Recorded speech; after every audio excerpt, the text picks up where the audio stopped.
Chapter है सोने का हिरण।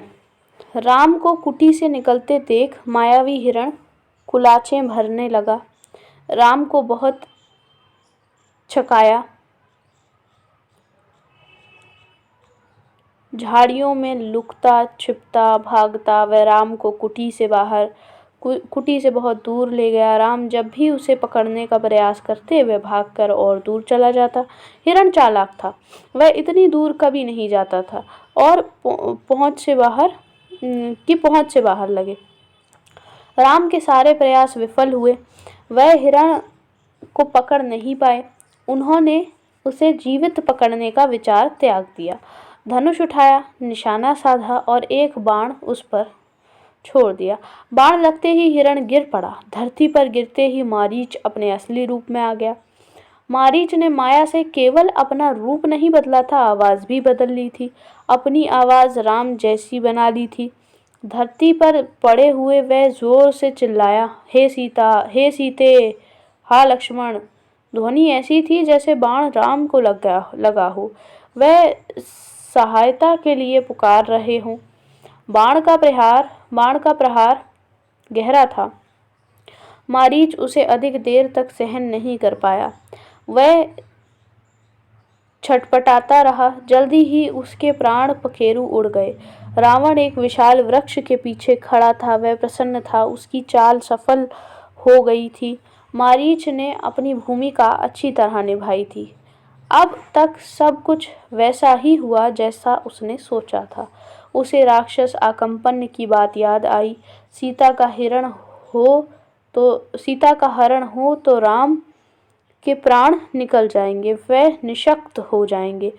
वह अगले चरण की तैयारी में जुट गया। मारीच की पुकार राम ने सुनी, वह पास ही थे। उन्हें समझने में देर नहीं लगी कि पुकार की मंशा क्या है। मायावी मारीच की पूरी चाल उनके सामने खुल गई। हिरण जानबूझकर भागता रहा। उन्हें कुटिया से दूर ले जाने के लिए वह षड्यंत्र का अगला चरण विफल करना चाहते थे। उनकी चाल में तेजी आ गई ताकि जल्दी कुटिया पहुंच सकें।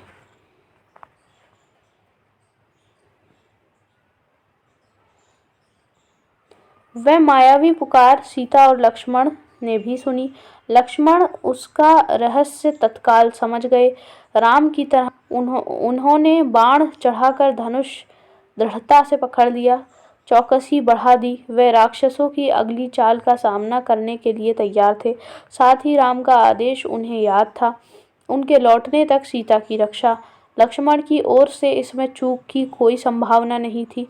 सीता वह आवाज सुनकर विचलित हो गई, घबरा गई, दौड़कर कुटिया के द्वार पर आईं। उन्होंने लक्ष्मण से कहा, तुम जल्दी जाओ, जिस दिशा से आवाज आई है उसी ओर। तुम्हारे भाई किसी कठिन संकट में फंस गए हैं। उन्हें सहायता के लिए पुकारा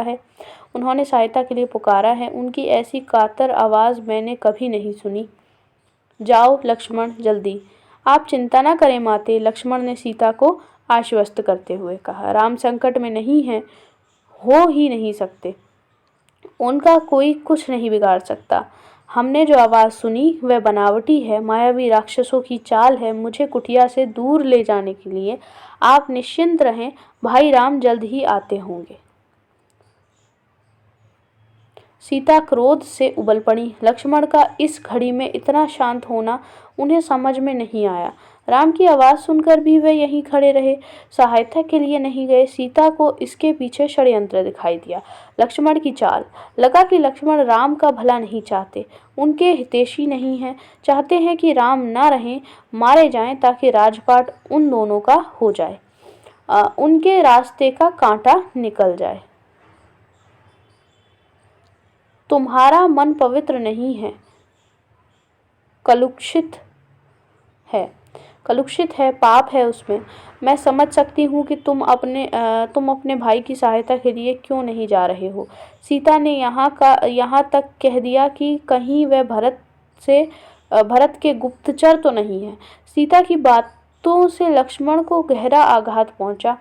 उनका हृदय छलनी हो गया, पर उन्होंने पलटकर उत्तर नहीं दिया। संयम बनाए रखा, सिर झुकाकर सब चुपचाप सुन लिया। चुपचाप सुन लिया। वे सीता की पीड़ा समझ पा रहे थे।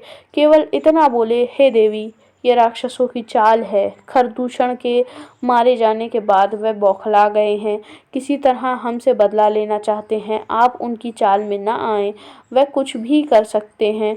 मुझ पर विश्वास करें, राम को कुछ नहीं होगा।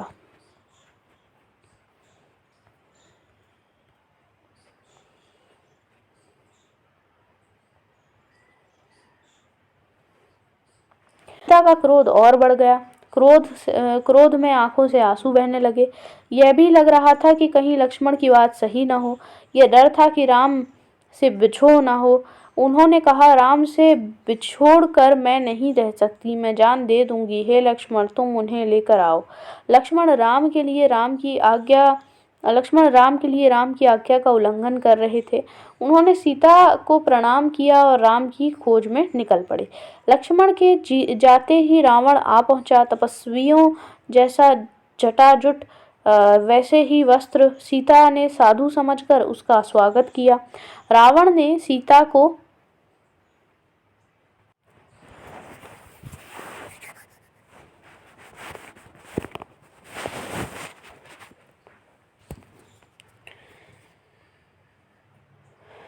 रावण ने सीता के स्वरूप, संस्कार और साहस की प्रशंसा की।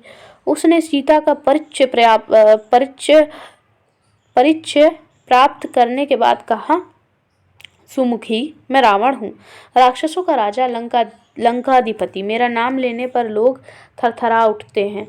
लेकिन तुम सुंदरी हो, सबसे अलग हो। तुम्हारे लिए मैं स्वयं चलकर आया हूँ। मेरे साथ चलो, सोने की लंका में रहो, मेरी रानी बनकर।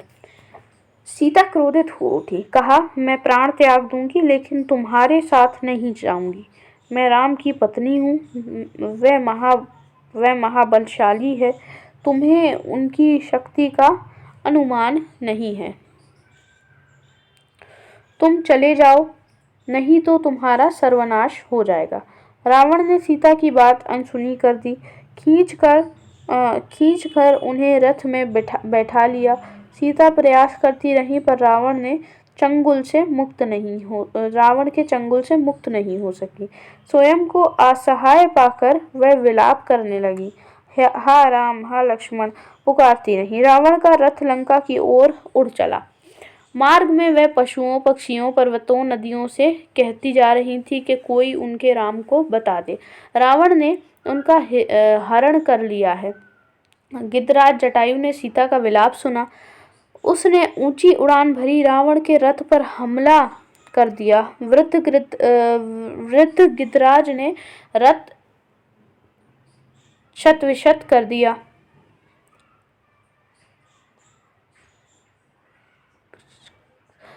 रावण को घायल कर डाला। क्रोध में रावण ने जटायु के पंख काट दिए। जटायु अब उड़ नहीं सकता था। वह सीधे धरती पर आ गिरा। रावण का रथ टूट गया था, उड़ान नहीं भर सकता था। उसने तत्काल सीता को अपनी बाहों में दबाया और दक्षिण दिशा की ओर उड़ने लगा। सीता को लगा कि अब संभवतः कोई उनकी सहायता नहीं कर पाएगा। उनका बचाव केवल एक ही था, राम को किसी तरह समाचार मिल जाए। उन्होंने अपने आभूषण उतारकर फेंकने प्रारंभ कर दिए। आभूषण वानरों ने उठा लिए। उन्हें आशा थी कि वानरों के पास ये आभूषण देखकर राम समझ जाएंगे। उन्हें पता चल जाएगा कि सीता किस मार्ग से गई है। रावण ने सीता को आभूषण फेंकने से नहीं रोका। उसे लगा कि सीता शोक में ऐसा कर रही हैं। कुछ ही समय में रावण लंका पहुंच गया। वह अपने धन वैभव से सीता को प्रभावित करना चाहता था। उन्हें लेकर वह सीधा अपने अंतःपुर में गया। राक्षसियों को सीता की निगरानी करते रहने को कहा और बाहर निकल गया। थोड़ी देर में वह फिर लौटा। सीता को घूरते हुए उसने कहा, सुंदरी, मैं तुम्हें 1 वर्ष का समय देता हूँ। निर्णय तुम्हें करना है। मेरी रानी बनकर लंका में राज करोगी या विलाप करते हुए जीवन बिताओगी। सीता बार बार रावण को धिक्कारती रही, राम का गुणगान करती रही। रावण को क्रोध आ गया। तुम्हारा राम यहाँ कभी नहीं पहुँच सकता। तुम्हें कोई नहीं बचा सकता। तुम्हारी रक्षा केवल मैं कर सकता हूँ। मुझे स्वीकार करो और लंका में सुख से रहो। पापी रावण, राम तुझे अपनी दृष्टि से जलाकर राख कर सकते हैं। उनकी शक्ति देवता भी स्वीकार करते हैं। मैं उस राम की पत्नी हूँ जिसके तेज और पराक्रम के आगे कोई नहीं ठहर सकता। तेरा सारा वैभव मेरे लिए अर्थहीन है। तूने पाप किया है, राम के हाथों तेरा अंत निश्चित है।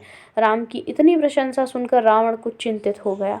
उसने सोचा, खरदूषण को मारने वाला अवश्य शक्तिशाली होगा। उसने तत्काल अपने 8 सबसे बलिष्ठ राक्षसों को बुलाया। कहा, तुम लोग पंचवटी जाओ। राम और लक्ष्मण वहीं रहते हैं। उनका एक एक समाचार मुझे मिलना चाहिए। दोनों पर निगरानी रखो। मौका मिलते ही उन्हें मार डालो। इधर सीता को पाने के लिए रावण ने अपनी योजना बदली। उन्हें अंतःपुर से निकालकर अशोक वाटिका में बंदी बना दिया गया। पहरा कड़ा कर दिया गया। राक्षसियों को स्पष्ट निर्देश थे, सीता को किसी तरह का शारीरिक कष्ट ना हो। इसके मन को दुख पहुंचाओ, अपमानित करो, लेकिन सीता को कोई हाथ ना लगाए। रावण ने सब कुछ किया, पर सीता का मन नहीं बदला। सीता का मन नहीं बदला। वह बार बार राम का नाम लेती थी। शेरों के बीच हिरणी की तरह बैठी रहती थी, डरी सहमी, रो रो कर दिन काट रही थी। सोने के हिरण ने उन्हें सोने की लंका में पहुंचा दिया था। यहाँ से उन्हें राम ही बचा सकते थे।